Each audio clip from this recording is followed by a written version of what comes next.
Letter 4 to Mrs. Saville, August 5th. So strange an accident has happened to us that I cannot forbear recording it, although it is very probable that you will see me before these papers can come into your possession. Last Monday, July 31st, we were nearly surrounded by ice, which closed in the ship on all sides, scarcely leaving her sea room in which she floated. Our situation was somewhat dangerous, especially as we were compassed around by a very thick fog. We accordingly lay to, hoping that some change would take place in the atmosphere and weather. About 2 o'clock, the mist cleared away, and we beheld, stretched out in every direction, vast and irregular plains of ice, which seemed to have no end. Some of my comrades groaned, and my own mind began to grow watchful and anxious thoughts, when a strange sight suddenly attracted our attention and diverted our solicitude from our own situations. We perceived a low carriage, fixed on a sledge and drawn by dogs, passed on towards the north, at the distance of half of a mile. A being which had the shape of a man, but apparently of gigantic stature, sat in the sledge and guided the dogs. We watched the rapid progress of the traveller with our telescopes until he was lost among the distant inequalities of the ice.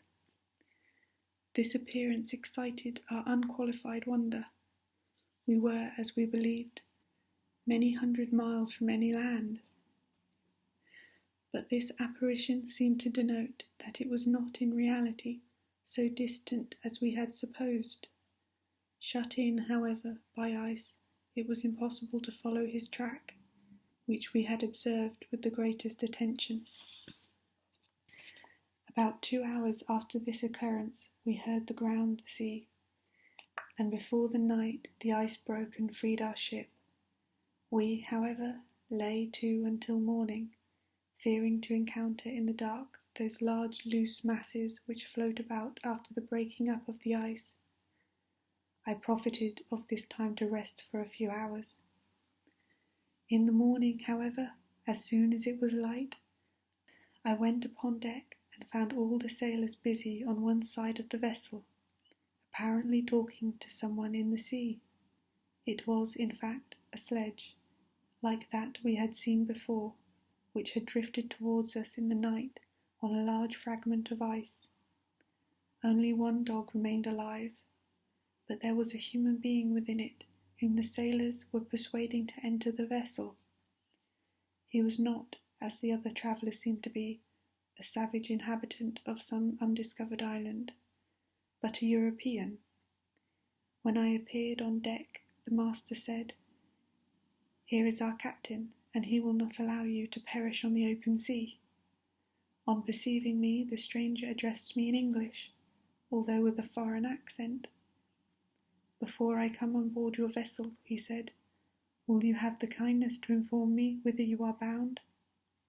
You may conceive my astonishment on hearing such a question addressed to me from a man on the brink of destruction, and to whom I should have supposed that my vessel would have been a resource which he would not have exchanged for the most precious wealth the earth could afford.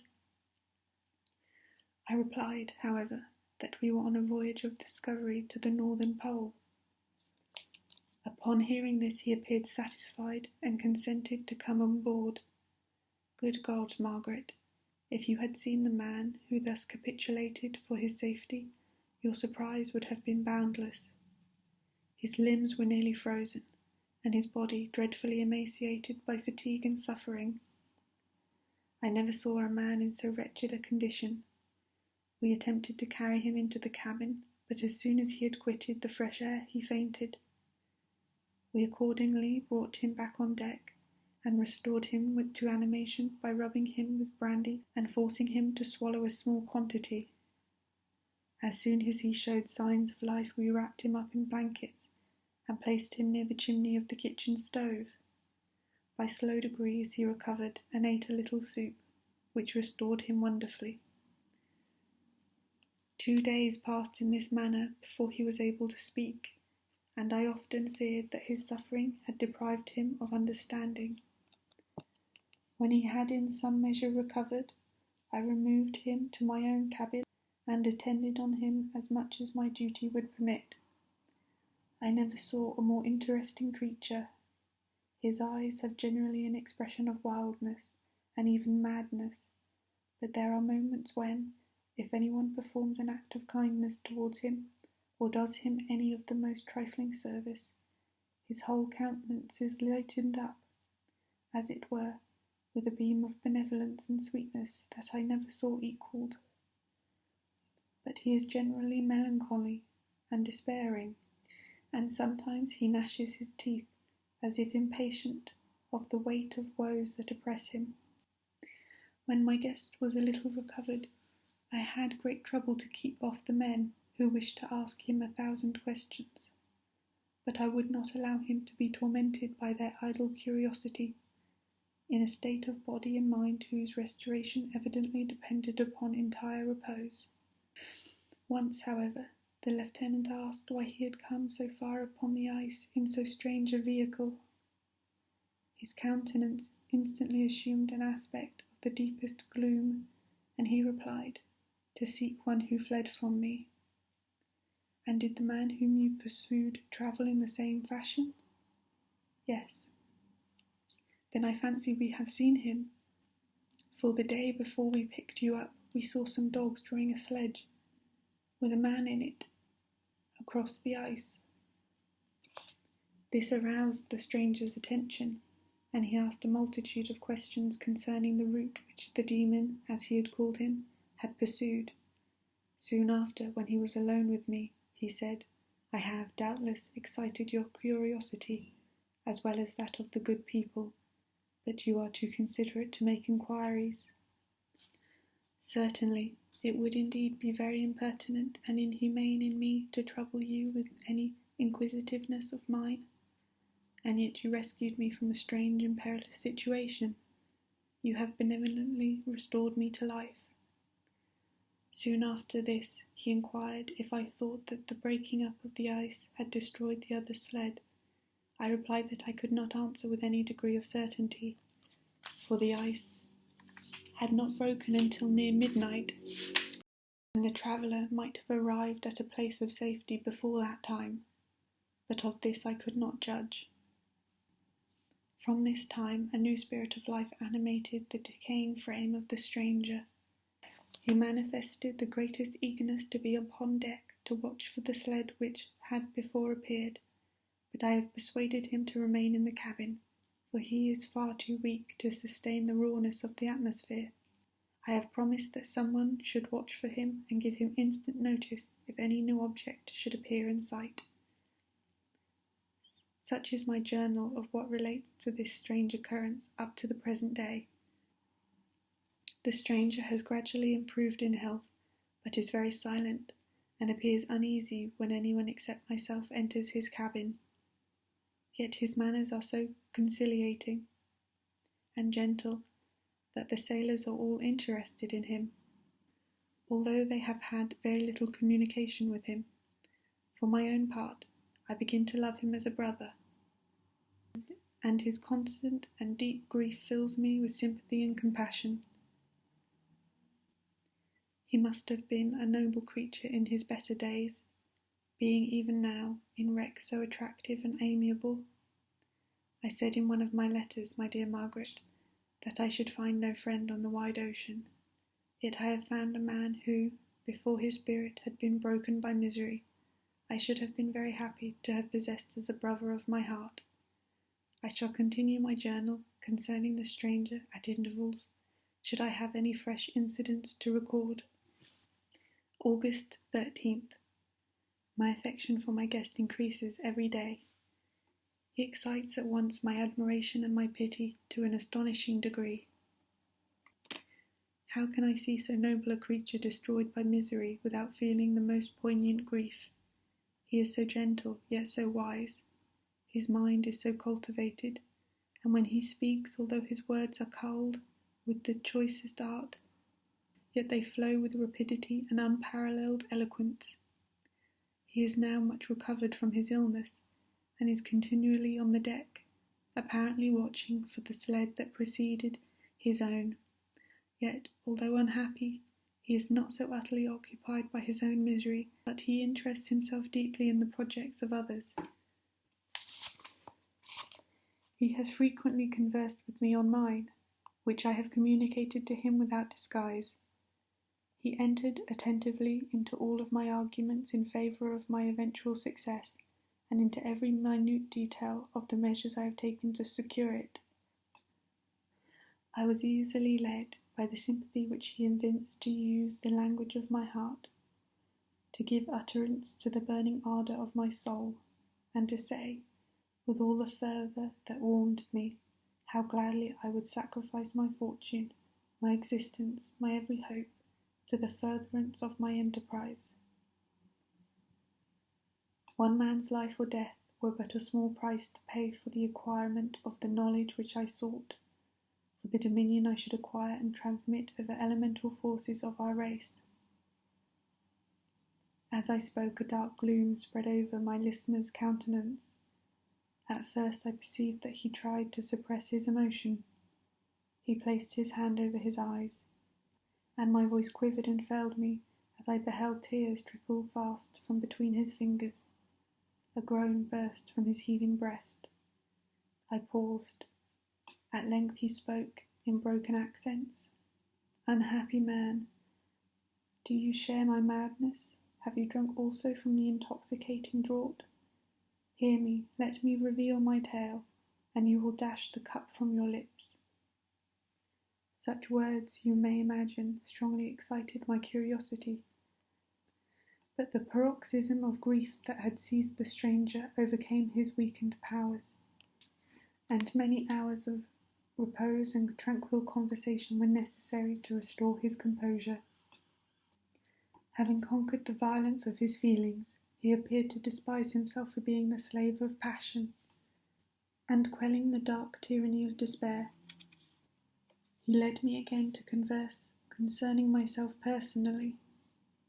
He asked me the history of my early years. The tale was quickly told, but it awakened various trains of reflection. I spoke of my desire of finding a friend, of my thirst for a more intimate sympathy with a fellow mind that had ever fallen to my lot, and expressed my conviction that a man could boast of little happiness who did not enjoy this blessing. "I agree with you," replied the stranger. "We are unfashioned creatures, but half made up. If one wiser, better, dearer than ourselves, such a friend ought to be, do not lend his aid to perfectionate our weakness and faulty natures. Once I had a friend, the most noble of human creatures, and I am entitled, therefore, to judge respecting friendship. You have hope, and the world before you, and have no cause for despair. But I have lost everything, and cannot begin life anew." As he said this, his countenance became expressive of a calm, settled grief that touched me to my heart. But he was silent and presently retired to his cabin. Even broken in spirit as he is, no one can feel more deeply than he does the beauties of nature. The starry sky, the sea, the every sight afforded by these wonderful regions seems still to have the power of elevating his soul from earth. Such a man has double experience. He may suffer misery and be overwhelmed by disappointments, yet when he has retired into himself, he will be like a celestial spirit that has a halo around him, within whose circle no grief or folly ventures. Will you smile at the enthusiasm I express concerning this divine wanderer? You would not if you saw him. You have been tutored and refined by books in retirement from the world, and you are therefore somewhat fastidious. But this only renders you the more fit to appreciate the extraordinary merits of this wonderful man. Sometimes I have endeavoured to discover what quality it is which he possesses that elevates him so immeasurably above any other person I ever knew. I believe it to be an intuitive discernment, a quick but never failing power of judgment, a penetration into the causes of things, unequalled for clearness and precision. Add to this a facility of expression and a voice whose varied intonations are soul-subduing music. August 19th. Yesterday, the stranger said to me, "You may easily perceive, Captain Walton, that I have suffered great and unparalleled misfortunes. I had determined at one time that the memory of these evils should die with me, but you have won me to alter my determination. You seek for knowledge and wisdom, as I once did, and I ardently hope that the gratification of your wishes may not be a serpent to sting you, as mine has been. I do not know that the relation of my disasters will be useful to you. Yet, when I reflect that you are pursuing the same course, exposing yourself to the same dangers which have rendered me what I am, I imagine that you may deduce an apt moral from my tale, one that may direct you if you succeed in your undertaking and console you in case of failure. Prepare to hear the occurrences which are usually deemed marvellous. Were we among the tamer scenes of nature, I might fear to encounter your unbelief, perhaps your ridicule, but many things will appear possible in these wild and mysterious regions, which would provoke the laughter of those unacquainted with the ever-varied powers of nature. Nor can I doubt but that my tale conveys in its series internal evidence of the truth of the events of which it is composed. You may easily imagine that I was much gratified by the offered communication, yet I could not endure that he should renew his grief by a recital of his misfortunes. I felt the greatest eagerness to hear the promised narrative, partly from curiosity and partly from a strong desire to ameliorate his fate if it were in my power. I expressed these things in my answer. "I thank you," he replied, "for your sympathy, but it is useless. My fate is nearly fulfilled. I wait but for one event, and then I shall repose in peace. I understand your feeling," continued he, perceiving that I wished to interrupt him, "but you are mistaken, my friend, if thus you will allow me to name you. Nothing can alter my destiny. Listen to my history, and you will perceive how irrevocably it is determined." Then he told me that he would commence his narrative the next day when I should be at leisure. This promise drew from me the warmest thanks. I have resolved every night, when I am not imperatively occupied by my duties, to record, as nearly as possible in his own words, what he has related during the day. If I should be engaged, I will at least make notes. This manuscript will doubtless afford you the greatest pleasure, but to me, who knows him, and who hear it from his own lips, what interest and sympathy shall I read it in some future day? Even now, as I commence my task, his full-toned voice swells in my ears.